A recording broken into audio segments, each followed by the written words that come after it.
अस्सलाम वालेकुम viewers, welcome back to my channel. आज हम बात करने वाले हैं किस्त नंबर 60 के बारे में।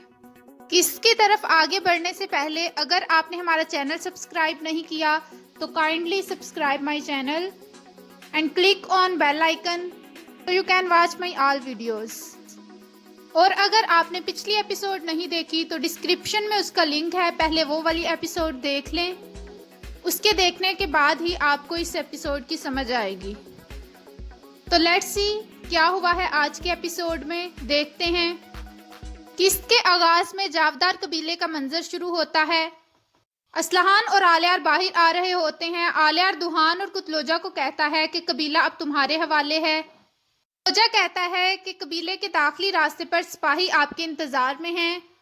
असलहान खातून कहती है भाई अल्लाह ताला आपकी हिफाजत करे। उसके बाद आलियार वहां से चल पड़ता है। यागेस सिपाही ये सब कुछ देख रहा होता है क्योंकि वो इसके बारे में ओराल को बताना चाह रहा होता है। दूसरी तरफ अर्तुरुल अपने तमाम सिपाहियों के साथ रास्ते में जा रहा होता है। वो एक खाली मैदान में पहुंचता है कि कुछ सिपाही आते हैं अर्तुरुल के आगे और वो बताते हैं भाई हमने कल से पहरा लगाया हुआ है लेकिन यहाँ से कोई नहीं गुजरा। अभी वो वहां खड़े होते हैं कि आलियार भी वहां पहुंच जाता है। अर्तुरुल उनको खुशामदीद कहता है और कहता है इसका मतलब है कि वो बड़ी शाहराह से गुजरेंगे। और वो सामसा को कहता है कि पीछे आने वाले सिपाहियों को भी खबर करो। दूसरी तरफ आलियार अपने सिपाहियों की तरफ से कहता है कि जो डहलवान पे हैं उनको भी खबर कर दो। उसके बाद काराचाइसर किले का मंजर शुरू होता है। रेस किले पहुंच गया है और वो ओराल को बताता है आलियार भाई अर्तुरुल के साथ मिलकर सलीबियों के कारवान पर हमला करने वाले हैं। ओराल कहता है तुमने अच्छा किया मुझे बताकर, अब कबीले वापस जाओ और सिपाहियों को कहना कि तैयार रहें, मेरा हुक्म कभी भी उनको मिल सकता है। फैसलुस अपने सिपाही को कहता है कि तुम यहाँ क्यों आए हो। सिपाही कहता है कि ओराल आपसे मिलने आया है। ओराल वैसुलुस के पास आता है और बताता है कि तुम्हारे लिए अच्छी खबर नहीं है, तुमने जो सामान मंगवाया है उस पर हमला होने वाला है। वैसुलुस गुस्से से खड़ा हो जाता है और अपने कमांडर को बताता है और कहता है फौरन सिपाही लेकर रवाना हो जाओ। दूसरी तरफ अब्दुल रहमान यागेस सिपाही के पीछे जाने की कोशिश कर रहा है। उसके बाद सलीबियों का कारवां रास्ते में मौजूद होता है जिसमें वो हथियार ला रहे होते हैं ताकि वो अर्तुरुल के खिलाफ जंग लड़ सकें। वो आ रहे होते हैं कि अचानक सामने से अर्तुरुल आ जाता है। वो पूछते हैं तुम कौन हो अजनबी। इतने में अर्तुरुल अपनी चादर फेंक देता है और तलवारें निकाल कर लड़ना शुरू हो जाता है और बाकी सिपाही भी आ जाते हैं। वहां पर मौजूद तमाम स्लीबी सिपाही नीचे उतर आते हैं। अर्तुरुल और उसके बाकी सिपाही उनसे लड़ाई करना शुरू हो जाते हैं और वो तमाम सिपाहियों को वहां पर ख़त्म कर देते हैं। इतने में सामने ट्यू कुछ सिपाहियों को लेकर वहां पर आ जाता है। अर्तुरुल और उसके सिपाही घेरा बनाकर खड़े हो जाते हैं। बमसी बताता है कि भाई ये वही मनहूस ट्यू है जिसने मेरा ये हाल किया था, आज मैं इसको नहीं छोड़ूंगा। बमसी कहता है आ जाओ सामने, मुझे तुम्हारी ही ज़रूरत है। ट्यू अपने घोड़े अर्तुरुल और उसके सिपाहियों के इर्द गिर्द घुमाना शुरू हो जाता है। ट्यू बमसी को कहता है आह एक दफ़ा तुम फिर मेरे हाथ में फंस चुके हो। उस दिन तुम जिंदा बचकर निकल गए थे लेकिन आज के दिन मैं तुम्हें जिंदा नहीं छोड़ूंगा। तुम सब लोगों की लाशें यहाँ पर गिरा कर जाऊंगा। वो तमाम लोग घोड़ों पर होते हैं जबकि अर्तुरुल और उसके सिपाही ऐसे ही खड़े होते हैं वहां पर। दूसरी तरफ इब्नुल अरबी कबीले में अर्तुरुल और उसके सिपाहियों के लिए दुआ करते हैं या अल्लाह उन शेरों की मदद करना, वो तेरे रास्ते पर निकले हैं, बेशक तुम अजीम मददगार है, तू सच और हक का साथ देने वाला है। उसके बाद दोबारा वही मंजर शुरू होता है कि अचानक अर्तुरुल घोड़े पर मौजूद सिपाहियों को नीचे गिराकर मारना शुरू कर देता है और इसी तरह दूसरे सिपाही भी शुरू हो जाते हैं।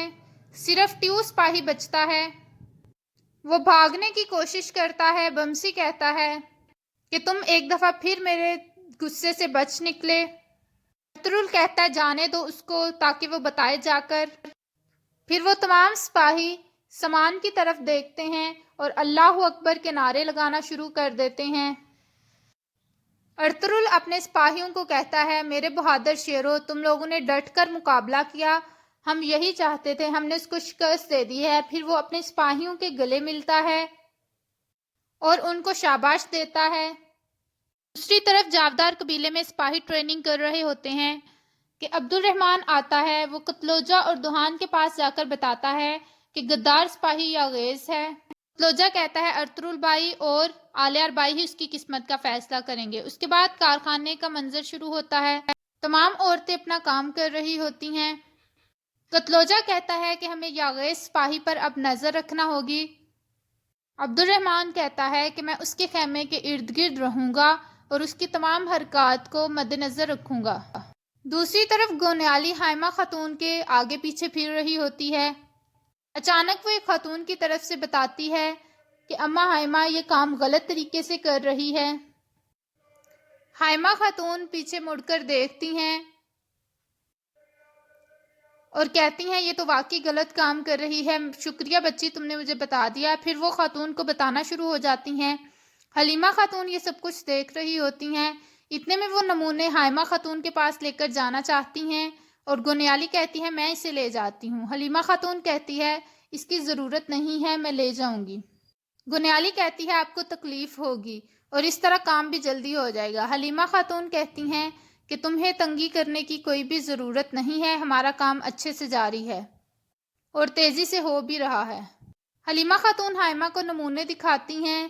گونیالی کہتی ہے کہ یہاں پہ کانٹے بھی بننے چاہیے۔ حلیمہ کہتی ہے کہ تم سے کسی نے نہیں پوچھا اور اس پہ پھول اچھے لگ رہے ہیں اس لیے یہی بنے گا۔ اس کے بعد کاراچائسر قلعے کا منظر شروع ہوتا ہے۔ ٹیو قلعے واپس آ چکا ہے۔ ویسلس کہتا ہے تم اب مجھے یہ مت کہنا کہ سامان جنگ تمہارے ہاتھ سے نکل گیا ہے۔ غصے میں بولنا شروع ہو جاتا ہے۔ اورال کہتا ہے کہ اپنے کمانڈرز پر غصہ نہ کرو بلکہ اپنے درمیان غدار پہچانو جس نے یہ سب کچھ ارطغرل کو بتایا۔ اگر تم نے غدار معلوم نہیں کیا تو ارطغرل مزید فتوحات حاصل کرتا جائے گا اور تم اپنے کمانڈرز پر غصہ کرتے یہاں پر رہ جاؤ گے۔ ویسلس کہتا ہے کہ اس کی خبر کسی کو بھی نہیں تھی۔ اورال کہتا ہے اس کا مطلب ہے کہ تمہارے کوئی بہت قریب ہے جس نے یہ خبر ارطغرل تک پہنچائی۔ ویسلس کہتا ہے میں اس غدار کو قتل کر دوں گا اپنے ہاتھ سے اور اس کو چھوڑوں گا نہیں۔ اس کے بعد جاودار قبیلے کا منظر شروع ہوتا ہے۔ ڈول بجنا شروع ہوتا ہے۔ تمام لوگ متوجہ ہوتے ہیں۔ آلیار اور اورال اپنے سپاہیوں کے ساتھ قبیلے پہنچ گئے ہیں۔ حلیمہ خاتون اور حائمہ خاتون بھی خیمے سے نکلتی ہیں اور وہ دیکھ کر بہت خوش ہوتی ہیں۔ ارطغرل اور آلیار مرکزی خیمے کے سامنے آ جاتے ہیں۔ حلیمہ خاتون ان کو خوش آمدید کہتی ہے۔ دوسری طرف دندار بھی گونیالی خاتون کی طرف نظریں چھپا کر دیکھ رہا ہوتا ہے۔ عام لوگ آلیار اور ارطغرل کو فتح مبارک کہتے ہیں۔ آلیار کہتا ہے کہ اللہ کا شکر ہے اس نے ہمیں یہ دن دیکھنے نصیب کیے اور ہم فتح یاب ہو کر لوٹے ہیں۔ بعد ارطغرل کہتا ہے جو غدار ہیں وہ کبھی بھی ہماری فتح کے راستے میں نہیں آ سکتے۔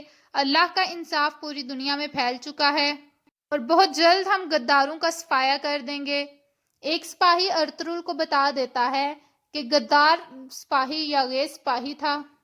ارطغرل قبیلے والوں سے کہتا ہے کہ ہمارے آباء و اجداد کے لوگوں نے ہار نہیں مانی تھی اور ہم بھی ہار نہیں مانیں گے۔ ہم مشرق سے لے کر مغرب تک تمام دنیا میں انصاف پھیلانے کی بھرپور کوشش کریں گے اور تم سب لوگوں کا یہ فرض ہے کہ اپنے ارد گرد غداروں کو پہچانیں۔ اس کے بعد تمام لوگ ارطغرل زندہ باد اور آلیار زندہ باد کا نعرہ لگانا شروع کر دیتے ہیں اور یہاں پر اس قسط کا اختتام ہوتا ہے۔ ویڈیو پسند آئے تو لائک کریے گا، کمنٹ کر کے بتائیے گا کیسی لگی ایپیسوڈ۔ دعاؤں میں یاد رکھیے گا۔ فی امان اللہ۔